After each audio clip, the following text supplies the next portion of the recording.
Everyone welcome to the exam time. तो यार आज हमारा डे थर्ड है और आज हम लोग स्टार्ट करने जा रहे हैं बिजनेस मैनेजमेंट।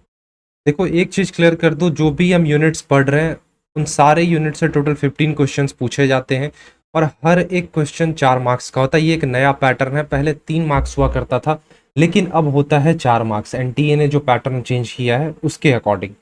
तो ये चीज तुम्हें क्लियर करके चलना है कि एक क्वेश्चन से तुम्हारे 4 मार्क्स बनते हैं। और वहीं निगेटिव मार्किंग की बात करूँ तो -1 का यहाँ पे निगेटिव मार्किंग होता है। तो आज हम लोग स्टार्ट करने जा रहे हैं nature and significance of a management under the topic business management.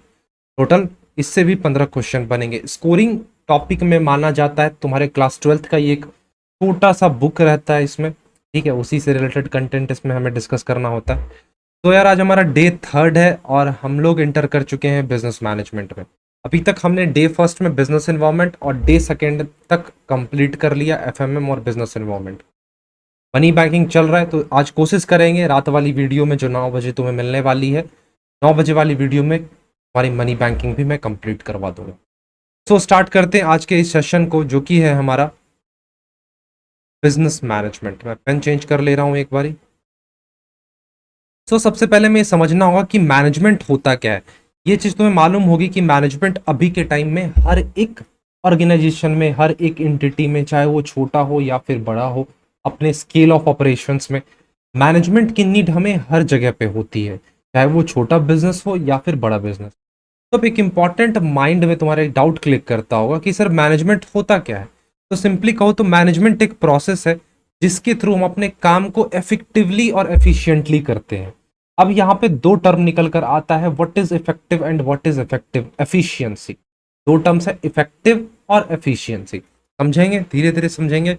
सबसे पहले देखो यहाँ पे मीनिंग दे रखा है कि मैनेजमेंट क्या एक प्रोसेस है जिसके थ्रू हम अपने काम को डन करते हैं, मतलब काम करवाते हैं with the aim of achieving goal effectively and efficiently नहीं एफिशिएंटली। तो यहाँ पे दो वर्ड बार बार रिपीट हो रहे हैं, इफेक्टिवली और एफिशिएंटली। तो देखो सिंपल बताऊं कि मैनेजमेंट एक प्रोसेस है जिसमें हम किसी और से, मतलब दूसरे से अपने काम को इफेक्टिवली और एफिशिएंटली करवाते हैं अपने गोल को देखते हुए, ठीक है। तो यहाँ पे 3 टर्म समझ लो। सबसे पहला एक प्रोसेस है जो कि बेसिक टर्म है, तुम्हें मालूम ही होगा, इफेक्टिवनेस और एफिशिएंसी। इफेक्टिवनेस का सिंपल मतलब बताऊं तो इसमें हम अपने राइट टास्क को एक डेप्यूटेटेड टाइम फ्रेम में करते हैं। मतलब अगर तुम्हें असाइन किया गया है 7 दिन का टाइम, तो तुम उस 7 दिन के अंदर अगर कर ले रहे हो तो ये कहा जा सकता है कि तुम इफेक्टिव हो, ठीक है। तो इफेक्टिवनेस का सिंपल मतलब है completing the right task to achieve the deputated goal within the time frame. तो टाइम फ्रेम यहाँ पे इंपॉर्टेंट वर्ड है, टाइम लिमिट भी बोल सकते हो, टाइम फ्रेम भी बोल सकते हो। बात करूं एफिशिएंसी की, तो एफिशिएंसी में हमें समझना होगा कि हम अपने टास्क को तो कंप्लीट करेंगे, साथ ही साथ हमें ये भी ध्यान लेकर चलना होगा ध्यान में कि हमारा जो रिसोर्स है उसका कम से कम वेस्टेज हो। मतलब ये कह सकते हैं कि कॉस्ट इफेक्टिव मैनर में हो। हाँ बिल्कुल। तो जो हमारे रिसोर्सेस है उसका हम ऑप्टिमल यूज लें, कम से कम उसके वेस्टेज हो। तो उस सिचुएशन में हम नाम दे सकते हैं कि हम एफिशिएंट हैं। इफेक्टिवनेस और एफिशिएंट दोनों ही अलग है। इफेक्टिवनेस में टाइम फ्रेम की बात की जाती है, विद इन टाइम हमें अपना काम को कंप्लीट करना होता है। लेकिन वही बात करूं एफिशिएंसी की, तो यहाँ पे हमें कॉस्ट इफेक्टिव मैनर में हर एक काम को करना पड़ता है। और प्रोसेस तो सिंपली तुम जानते हो कि मैनेजमेंट के जो फंक्शंस होते हैं जैसे कि प्लानिंग, ऑर्गेनाइजिंग, स्टाफिंग, इन सब से मिलकर मैनेजमेंट बनता है। अब यहाँ पे थोड़ा और डिटेल में बताया गया इफेक्टिवनेस और एफिशिएंसी को क्या कह सकते हैं हम, उसे मैं डिस्कस नहीं करने वाला हूँ, क्योंकि अगर इन सारे छोटे छोटे चीज़ों पे मैं ध्यान दूंगा तो तुम्हारे जो मेन चीज़ है वो रह जाएंगे। अब बात करते हैं characteristics of a management. Management का नेचर कैसा है, ठीक है। सबसे पहले गोल ओरिएंटेड प्रोसेस है, मतलब जो भी काम होगा हमें हमारे गोल को देखते हुए करना होता है मैनेजमेंट के अंदर। आपका हो सकता है कि गोल होगा कि आप इस साल 80% तक प्रॉफिट अपना एक्सपैंड करना चाहते हो, अपने टर्नओवर, अपने सेल्स को 90% तक बढ़ाना चाहते हो, ये गोल हो सकता है।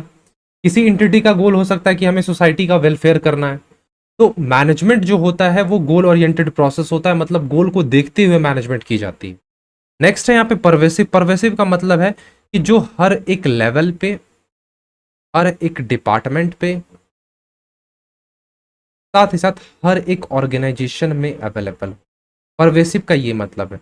तो तुम अपना एक कॉमन सेंस यूज करो कि मैनेजमेंट एक छोटे से चाय की टपरी वाले के पास भी मैनेजमेंट होता है, मतलब वो खुद को कैसे उसे मैनेज करना है, कितने कप चाय बनेंगे, कितने बेचने हैं, वो लेकर चलता है, मैनेज करके चलता है, पहले ही वो प्रॉपर प्लान बना लेता है। ठीक है। तो वेरियस डिपार्टमेंट, चाहे प्रोडक्शन डिपार्टमेंट हो, मार्केटिंग डिपार्टमेंट हो, सेल्स डिपार्टमेंट हो, कोई सा भी डिपार्टमेंट हो, वहां पे मैनेजमेंट की नीड होगी। या फिर अगर आप टॉप लेवल पे हो, मिडिल लेवल पे हो, या फिर लोअर लेवल पे हो, वहां पे भी आपको मैनेजमेंट की रिक्वायरमेंट होती है। तो मैनेजमेंट एक परवेसिव है, मल्टी डायमेंशनल है, मतलब ये अलग अलग डायमेंशंस में फैला हुआ है, ज्यादा कुछ इसमें नहीं है। कंटिन्यूअस प्रोसेस है, इन द सेंस यहाँ पे ये है कि आपको मैनेजमेंट रेगुलर करना होगा। ऐसा नहीं कि आपने आज कर लिया फिर आप एक साल के लिए बहुत ही आराम से सो जाओगे, फिर अगले साल उठोगे और फिर से आप मैनेजमेंट स्टार्ट करोगे, तो यार ऐसे में काम नहीं बनने वाला। ये कंटिन्यूअस प्रोसेस आपको वीकली बेसिस पे या फिर डेली बेसिस पे भी हो सकता है कि आपको मैनेजमेंट प्रॉपर देखना पड़ता है। ग्रुप एक्टिविटी है। अब ऐसा है नहीं कि एक व्यक्ति अपने फील्ड में अगर एक्सपर्ट है तो वो हो सकता है कि सारे फील्ड में एक्सपर्ट है, ऐसा पॉसिबल नहीं है। मैनेजमेंट जो बनता है हर एक अलग अलग बंदे से बनता है, चाहे वो किसी भी फील्ड से रिलेटेड हो सकता है कि वो मार्केटिंग में एक्सपर्ट हो तो वो मार्केटिंग से रिलेटेड नॉलेज मैनेजमेंट में दे रहा होगा। तो मैनेजमेंट एक ग्रुप एक्टिविटी है, मतलब इसमें हर एक बंदे का इन्वॉल्वमेंट होता है। नेक्स्ट आता है डायनामिक फंक्शन है। डायनामिक फंक्शन का मतलब है कि वो चेंज होता रहे, टाइम टू टाइम अपने इन्वायरमेंट के अकॉर्डिंग चेंज होता रहे। और इंटेंजिबल फोर्स का मतलब है कि आप मैनेजमेंट को देख नहीं सकते हो, टच नहीं कर सकते हो, बस फील कर सकते हो उसके प्रेजेंस को। सर ये हमारा कैरेक्टरिस्टिक्स था मैनेजमेंट का।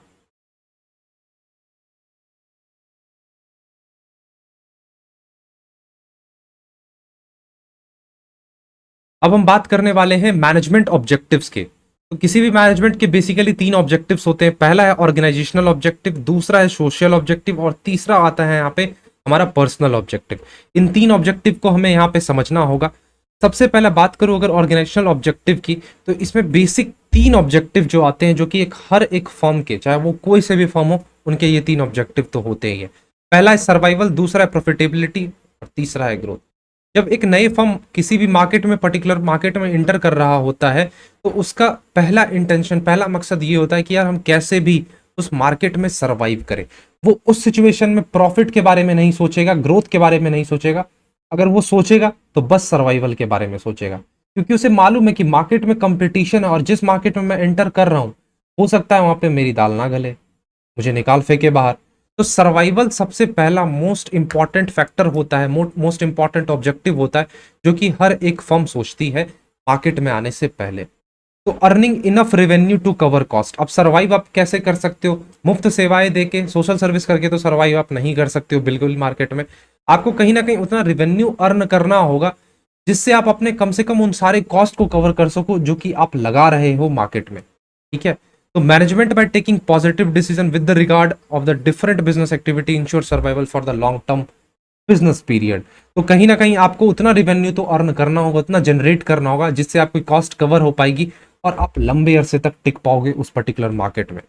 बात करूं प्रॉफिटेबिलिटी की, तो जैसे ही कोई इंसान सर्वाइव कर जाता है, कोई फर्म मार्केट में सर्वाइव कर जाती है, तो यार वो सोचते हैं कि अब मुझे कमाना है प्रॉफिट, अब मेरे पॉकेट को भरना है मुझे, मैं कब तक मुफ्त सेवाएं या फिर सर्वाइवल के बारे में सोचकर चलता रहूंगा। तो आपको कम से कम इतना एडिक्वेट प्रॉफिट तो अर्न करना ही पड़ेगा जिससे आप सर्वाइव भी कर जाओ, साथ ही साथ ग्रो भी कर जाओ, क्योंकि नेक्स्ट जो ऑब्जेक्टिव आने वाला है वो ग्रोथ से रिलेटेड है। बिना ग्रो किए आप कुछ भी नहीं कर सकते हो। आप जस्ट एक कांस्टेंट, कहते हैं ना कि एक जगह पे जो पानी टिकी रहती है वो गंदी हो जाती है, उसकी कोई वैल्यू नहीं होती है। तो आप एक जगह पे स्थिर नहीं रह सकते हो, आपको कहीं ना कहीं ग्रो तो करना ही होगा। तो नेक्स्ट इंपॉर्टेंट ऑब्जेक्टिव यहाँ पर निकल कर आता है ग्रोथ। ग्रोथ आपके बताएगा कि आपकी अपॉर्चुनिटीज आप कैसे ग्रैब कर रहे हो। जैसे जैसे आप अपॉर्चुनिटीज को ग्रैब करोगे, थ्रेड्स को एनालाइज करोगे, उससे आपकी ग्रोथ बहुत ही फास्टली हो रही है। ठीक है। अब ये कैसे मेजर कर सकते हैं? आपकी फर्म का सेल्स वॉल्यूम कैसे कैसे बढ़ रहा है, उसके बेसिस पे आपके ऑर्गेनाइजेशन में कितने इंप्लॉइज हैं, कौन कौन से प्रोडक्ट्स आप बना रहे हो, लॉन्च कर रहे हो टाइम टू टाइम, कस्टमर के साथ आपका कैसा रिश्ता बना रखा है आपने। तो इन सब से ग्रोथ को मेजर किया जा सकता है। नेक्स्ट ऑब्जेक्टिव यहाँ पे निकल कर आता है सोशल ऑब्जेक्टिव और पर्सनल ऑब्जेक्टिव। दो छोटे छोटे ऑब्जेक्टिव्स और हैं। सोशल ऑब्जेक्टिव की जब मैं बात करता हूं तो यहाँ पे हमें करना होता है वेलफेयर। किसके लिए? सोसाइटी के लिए। अब सर एक क्वेश्चन माइंड में आता है कि सोसाइटी के लिए हम क्यों वेलफेयर करें, हम खुद के बारे में सोचेंगे। यार ये इंपॉर्टेंट इसलिए है क्योंकि तुम उनके सोसाइटी में रह के, उस एनवायरमेंट में रह के बिजनेस चला रहे हो। तुम उनके लिए कुछ अलग से एडिशनली नहीं करते हो तो वो तुम पे नाराज होंगे और तुम कहीं ना कहीं मार्केट से बाहर चले जाओगे। और ये एक एथिकल वैल्यू भी है, एक हमारे फर्ज भी बनता है कि हम जिस सोसाइटी में बिजनेस कर रहे हैं उनके लिए हम कुछ अलग से भी करें। अलग से करने की जरूरत नहीं है, सिंपली आप जो भी प्रोडक्ट्स दे रहे हो उसकी क्वालिटी अच्छी होनी चाहिए, रीजनेबल रेट पे दो, आप एक्सप्लॉइट ना करो कंज्यूमर को, उनके साथ गलत व्यवहार मत करो, गलत प्रोडक्ट्स मत दो। तो ये सारी चीजें आती हैं सोशल ऑब्जेक्टिव्स के अंदर। ठीक है, नेक्स्ट आता है यहाँ पे पर्सनल ऑब्जेक्टिव। जब बात करूं अगर मैं पर्सनल ऑब्जेक्टिव की, तो यहाँ पे हमें अपने एम्प्लॉयज के बारे में सोचना पड़ता है। हमारे ऑर्गेनाइजेशन में जो एम्प्लॉयज काम कर रहे होते हैं, हमें उन्हें time to time bonuses, various perks हो गए, उनके सेफ्टी नीड के बारे में, सोशल नीड के बारे में सोचना पड़ता है। अगर तुम उन्हें बोनस नहीं दोगे तो वो जो सैलरी उन्हें मिल रहा होता है उसमें वो खुश नहीं रहते हैं, वो मोटिवेट होके काम नहीं करेंगे, अपना फुल पोटेंशियल, अपना फुल एफर्ट अपने काम में नहीं लगा रहे होंगे। तो पर्सनल ऑब्जेक्टिव में हमें बताया जाता है कि हम अपने एम्प्लॉयज के बारे में सोचें, उन्हें कम्पिटिटिव सैलरी दे, उन्हें वेरियस पर्क्स दे, पर्क्स मतलब एडिशनल बेनिफिट्स दे, उन्हें सोशल उनके और सेफ्टी नीड्स के बारे में हम सोचें, जैसे कि वेरियस एमिनिटीज हो गए, रिकॉग्निजेशंस हो गए, ये सारे चीज, उन्हें रिस्पेक्ट दे ऑर्गेनाइजेशन में। तो पर्सनल ऑब्जेक्टिव में बात की जाती है एम्प्लॉय से। अब बात कर लूं अगर मैं इंपॉर्टेंस ऑफ मैनेजमेंट की, तो इस चार्ट से समझ लो मैनेजमेंट के टोटल बेसिकली 5 इंपॉर्टेंस हैं। ये हमें ग्रुप गोल अचीव करने में मदद करता है, डायनामिक ऑर्गेनाइजेशन बनाने में मदद करता है, क्योंकि हमारा जो इन्वायरमेंट है वो डायनामिक है, तो हमें अपने ऑर्गेनाइजेशन में चेंजेस भी डायनामिक के अकॉर्डिंग ही लाने होंगे। सोसाइटी के डेवलपमेंट में मदद करता है, पर्सनल ऑब्जेक्टिव्स अचीव करने में मदद करेगा, साथ ही साथ हमारे एफिशिएंसी को भी बढ़ाने में, नेक्स्ट लेवल पर ले जाने में मदद करता है। तो ये सारी चीजें इंपॉर्टेंट थी। ठीक है, डिटेल में डिस्कस नहीं करूंगा क्योंकि मतलब नहीं बनता है। अब देखो यहाँ पे नेचर निकल कर आता है कि मैनेजमेंट क्या है सर, आर्ट है, साइंस है, क्या है सर, या फिर प्रोफेशन है। वैसे मैनेजमेंट तो डिसिप्लिन भी होता है और भी अलग अलग चीजें होती हैं, लेकिन हम लोग कंसिडर करते हैं कि मैनेजमेंट आर्ट, साइंस या फिर प्रोफेशन, इन तीन में से क्या है, इन तीनों चीजों को हमें यहाँ पे अभी पढ़ना है। तो अगर मैं सिंपली तुम्हें बताऊं मैनेजमेंट एज एन आर्ट, तो तुम्हें मालूम होगा आर्ट क्या होता है, कला जिसे हम बोलते हैं, सिंपली कहो तो स्किल। ठीक है, अब किस चीज की स्किल, कि आप कैसे अपने एग्जिस्टिंग नॉलेज को, ठीक है, जिसको आपने स्टडीज के थ्रू, ऑब्जर्वेशंस के थ्रू, एक्सपीरियंस के थ्रू आपने एक्वायर करा है, आपने अर्न किया है अपने स्किल्स को, कैसे आप उसे, उसका एप्लीकेशन कर रहे हो किसी प्रोडक्टिव यूज में। ठीक है, सिंपली समझो कि आर्ट एक कला है। अब कला हमारा कुछ भी हो सकता है, सब में कुछ ना कुछ क्रिएटिव होता है उसके अंदर में, किसी भी इंसान के अंदर।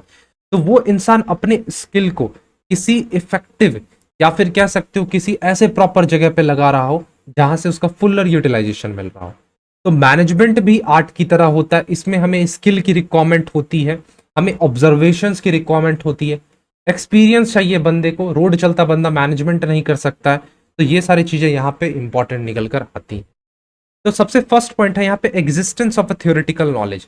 जैसे कि आर्ट्स जैसे सब्जेक्ट में, आर्ट में थ्योरेटिकल नॉलेज की ज्यादा नीड होती है, तो कहीं ना कहीं मैनेजमेंट जो होता है, मैनेजमेंट में भी हमें थ्योरेटिकल नॉलेज की नीड होती है, क्योंकि यहाँ पे हमें स्किल्स सीखने को मिलता है, स्टडीज के थ्रू, ऑब्जर्वेशन के थ्रू, एक्सपीरियंस के थ्रू।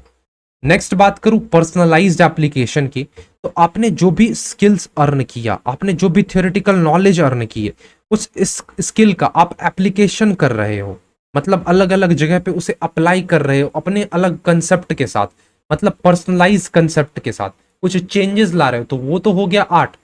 सेम मैनेजमेंट में भी वो चीज होती है कि आप कैसे अपने मैनेजमेंट से सीखे गए स्किल्स को आप कैसे अपने अलग, मतलब नमक मसाला तेल मिर्च डाल के आप लगा रहे हो।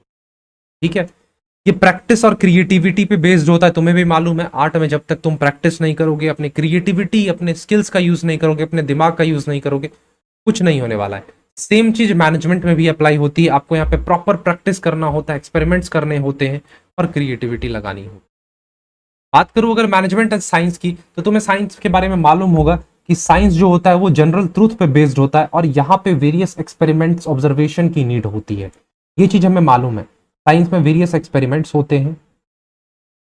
ठीक है, एक्सपेरिमेंट्स होते हैं, यहाँ पे हमें ऑब्जर्वेशन की नीड होती है। ठीक है, एक प्रॉपर नॉलेज की हमें नीड होती है। वैसे ही सेम ये तीनों चीजें मैनेजमेंट में भी हमें चाहिए होती है।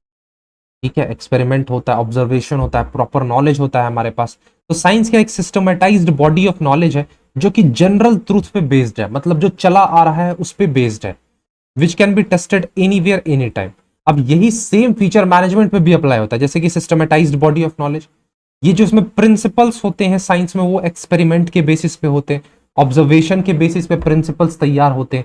वैसे ही जो मैनेजमेंट के प्रिंसिपल्स होते हैं उसमें भी कहीं ना कहीं एक्सपेरिमेंट्स होती है, ऑब्जर्वेशंस होते हैं, तब जाकर हमारे मैनेजमेंट के प्रिंसिपल्स तैयार होते हैं। यूनिवर्सल वैलिडिटी होती है, मतलब हर एक जगह पे ये अप्लाई हो रहा होता है। ठीक है, बात कर लो मैनेजमेंट एज अ प्रोफेशन की। तो प्रोफेशन की जब हम बात करते हैं तो प्रोफेशन में हमें एक स्पेशलाइज्ड नॉलेज की जरूरत होती है, स्पेशलाइज्ड नॉलेज की बात कर रहा हूं। अब कॉमर्स वाले हो तो सबसे पहले यहाँ पे तुम्हें स्पेशलाइज्ड नॉलेज में क्लिक करेगा, चार्टर्ड अकाउंटेंट, कंपनी सेक्रेटरी हो गए, फिर डॉक्टर्स हो गए, ठीक है, लॉयर्स हो गए। इन सब में कहीं ना कहीं एक स्पेशलाइज्ड नॉलेज की नीड होती है, स्पेशलाइज्ड स्किल की नीड होती है। ठीक है, अब इनके बिना आप इस फील्ड में एंटर नहीं कर सकते हो। मतलब यहाँ पे बिना स्पेशलाइज्ड नॉलेज और स्किल्स के एंट्री में रेस्ट्रिक्शंस लगी होती हैं। मतलब कहने का ये है कि आपको well defined body of knowledge चाहिए, रेस्ट्रिक्टेड एंट्री होती है, प्रोफेशनल एसोसिएशंस होते हैं, जैसे चार्टर्ड अकाउंटेंट के लिए आईसीएआई है, कंपनी सेक्रेटरी के लिए आईसीएसआई है। ठीक है, एथिकल कोड ऑफ कंडक्ट चाहिए यहाँ पे, मतलब आप कैसे बिहेव कर रहे हो अपने ऑर्गेनाइजेशन में वो चीज चाहिए, और आपका मोटिव जो है वो सर्विस होना चाहिए, ना कि प्रॉफिट मोटिव होना चाहिए। तो मैनेजमेंट को as a art as well as science दोनों कंसिडर किया गया है, लेकिन प्रोफेशन कुछ एक्सटेंट तक कंसिडर नहीं किया गया है। अब मैनेजमेंट के अंदर 3 लेवल्स होते हैं, तुम जानते होगे, ये चार्ट ऐसा कुछ दिखता है, टॉप मैनेजमेंट, मिडिल मैनेजमेंट और फर्स्ट मैनेजमेंट। अब टॉप लेवल पे हमारे बोर्ड ऑफ डायरेक्टर्स आएंगे, बीओडी, सीईओ आते हैं, ठीक है, एमडी आ गए, चेयरमैन आते हैं। तो जो टॉप लेवल पे बैठे रहते हैं वो प्लान्स तैयार करेंगे, सर काम भी मैं बता दे रहा हूँ, प्लान्स तैयार करेंगे, पॉलिसीज फॉर्मुलेट करते हैं। ये 2 बेसिक काम तो हो गया कि पॉलिसीज बनाएंगे। जैसे ही हम शिफ्ट करते हैं मिडिल लेवल ऑफ मैनेजमेंट पे, तो ये जो मिडिल लेवल वाले होते हैं ये क्या करते हैं, जो भी प्लान्स, पॉलिसीज टॉप लेवल के द्वारा बनाई गई हो, टॉप लेवल के द्वारा बनाई गई हो, वो इससे कौन, मिडिल लेवल, इंटरप्रेट करते हैं to the first level of management, या सिंपली कह सकते हो लोअर लेवल ऑफ मैनेजमेंट तक पहुंचाते हैं। अब माइंड में क्लिक कर रहा होगा कि सर ये जो फर्स्ट लेवल है, लोअर लेवल है, इसमें सुपरवाइजर्स आएंगे सर? हाँ बिल्कुल, फॉरमैन आएंगे, ऑफिस मैनेजर आएंगे। तो सर मिडिल लेवल में कौन आते हैं सर? जो भी प्रोडक्ट डिपार्टमेंट के हेड होंगे, फॉर एग्जाम्पल मार्केटिंग डिपार्टमेंट के हेड हो गए, प्रोडक्शन डिपार्टमेंट के हेड हो गए, सेल्स डिपार्टमेंट के हेड हो गए, मतलब ब्रांच के हेड जो होते हैं पर्टिकुलरली वो यहाँ पे आते हैं मिडिल लेवल पे। अब देख लो यहाँ पे वेरियस डेजिग्नेशंस दे रखा है, क्या काम है वो दे रखा है। अब ये जो हमारा ऑपरेशनल लेवल, लोअर लेवल भी बोलते हैं, सुपरवाइजरी लेवल भी बोलते हैं, तो ये नाम याद रखना। तो तीनों ये 3 लेवल यहाँ पे मैनेजमेंट के होते हैं, पढ़ लेना एक बार इसे। अब देखो ये सारे, इन सब सारी चीजों पे हमें चैप्टर पे पढ़ना है, फंक्शंस ऑफ मैनेजमेंट पे, planning, organizing, staffing, directing and controlling, इन सब पे अलग अलग हमें चैप्टर्स को देखना है। तो फिलहाल के लिए रहने दो, साइड करते हैं इसे, यहाँ पे डिस्कस मैं नहीं करूंगा, आगे बढ़ते हैं। बात करने वाले हैं कोऑर्डिनेशन की। एक बहुत ही पॉपुलर लाइन तुम सुनते आए होगे कि कोऑर्डिनेशन जो होता है, अभी तुम्हारे माइंड में क्लिक भी कर रहा होगा वो, coordination is the essence of a management, essence of management, coordination is the essence of management. ठीक है, तो कोऑर्डिनेशन क्या है सर? कोऑर्डिनेशन एक फोर्स है जो कि सिंक्रोनाइज करता है, सिंक्रोनाइज मतलब साथ लाता है मैनेजमेंट के सारे फंक्शंस को। अब सर फंक्शंस कौन कौन होते हैं? Planning, organizing, staffing, directing and controlling, इन सारे फंक्शन को सिंक्रोनाइज करता है toward the various goals of an organization. ठीक है, अब अगर आपके ऑर्गेनाइजेशन में कोऑर्डिनेशन नहीं है तो हो सकता है कि आप एक काम को दोबारा कर रहे हो, मतलब ओवरलैपिंग हो रहा हो, डुप्लीकेशंस हो रहा हो, डिले होगा कोऑर्डिनेशन अगर नहीं होगा, इंप्लॉइज के बीच केओस हो रहा होगा, मतलब टकराव हो रहा होगा। कोऑर्डिनेशन जब है ही नहीं ऑर्गेनाइजेशन में तो टकराव तो होगी ही, जाहिर सी बात है। तो कोऑर्डिनेशन इसीलिए कंसीडर किया गया कि वो मैनेजमेंट का एसेंस है, बहुत ही इंपॉर्टेंट फैक्टर की तरह रोल प्ले करता है कोऑर्डिनेशन। फीचर्स दे रखे हैं, कवर मैं नहीं करवाऊंगा, इंपॉर्टेंट नहीं है, लेकिन एक बार कंसिडर कर लेना तुम लोग। सर हमारा नेक्स्ट टॉपिक यहाँ पे निकल कर आता है प्रिंसिपल्स ऑफ मैनेजमेंट। यहाँ पे हम बात करने वाले हैं वेरियस प्रिंसिपल जो कि हमारे मैनेजमेंट पे अप्लाई होते हैं, उसके बारे में बात करेंगे। यहाँ पे मीनिंग दे रखा है सबसे पहले प्रिंसिपल का, कि प्रिंसिपल जो होता है वो फंडामेंटल ट्रूथ होता है। तुमने पढ़ा मेरे साथ कि वो जनरल ट्रूथ होते हैं, और प्रोपोजिशंस जो कि एज अ फाउंडेशन की तरह काम करते हैं, मतलब सर बेस की तरह काम करते हैं। इनके लिए सर जो भी सुपरवाइजर होंगे, जो भी मैनेजमेंट हेड होंगे, उनके लिए ये बेस की तरह काम करते हैं। तो प्रिंसिपल्स ऑफ अ मैनेजमेंट जो है वो जनरल ट्रूथ है, वो फाउंडेशन है हमारे मैनेजमेंट के लिए। तो यहाँ पे हमें वेरियस प्रिंसिपल के नेचर दे रखे हैं, सिंपली मतलब प्रिंसिपल ऑफ मैनेजमेंट के नेचर दे रखे हैं कि ये यूनिवर्सल वैलिड होता है, जनरल गाइडलाइंस होते हैं, प्रैक्टिस और एक्सपेरिमेंटेशंस होते हैं, फ्लेक्सिबिलिटी होती है, बिहेवियरल होते हैं, कॉज और इफेक्ट रिलेशनशिप होता है, और कंटीजेंट यहाँ पे चीजें देखी जाती हैं। तो यहाँ डिस्कस नहीं करूंगा ये सारी चीजें।